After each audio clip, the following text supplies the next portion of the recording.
Et pour bâtir ce Burkina post-révolution, les autorités de la transition multiplient les concertations. Le président avec 4 personnalités hier venues soutenir le processus de la transition, Irène Wango, Momoni Soubega. C'est avec le président du groupe d'amitié France-Bruxelles qu'ont débuté cette série d'audiences au Premier ministère. Il est venu s'imprégner de la situation politique du pays et apporter son soutien au gouvernement pour le bon déroulement des scrutins. L'objectif est aussi de renforcer les liens d'amitié entre la France et le Burkina.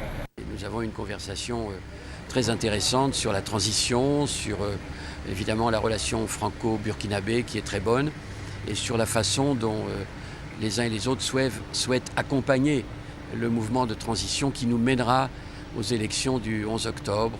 L'ambassadeur de Cuba est venu annoncer son ambition de contribuer au développement du Burkina dans les domaines de la santé et de l'économie.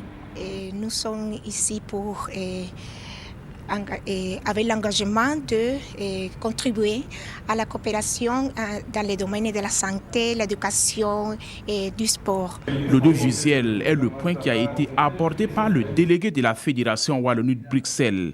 Il a aussi témoigné sa solidarité dans le processus de transition. Nous avons commencé aussi pour beaucoup par la culture, dans toute sa diversité d'activités artistiques, notamment à travers le cinéma et l'audiovisuel.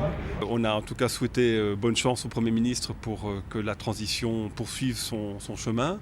Je pense qu'elle a très bien démarré. On le disait avec l'ambassadeur que la transition était suivie de très près par la communauté internationale. Cette série d'audiences a pris fin avec l'UPC. Le président et son équipe ont aussi apporté leur soutien au chef du gouvernement pour le bon déroulement des élections et du processus d'enrôlement en cours.